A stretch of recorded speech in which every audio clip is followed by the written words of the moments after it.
For the repair of HACCP PCB, the following procedures were necessary: replacement of various electronic components and general cleanup of the unit. For testing, we used 24-volt DC power supply and 2 LEDs as output. When we turn on the power supply, the unit reacts accordingly and we can see the LEDs lighting up.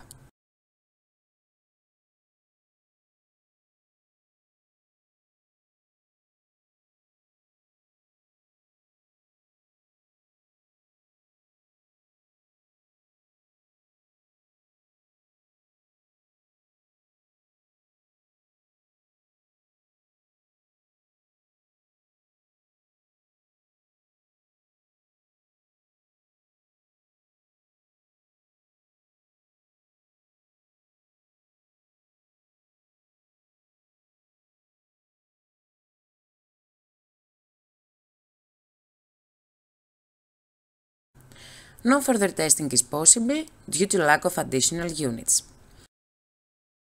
It is now clear that the HACCP PCB is working successfully and it is ready to be delivered to the customer.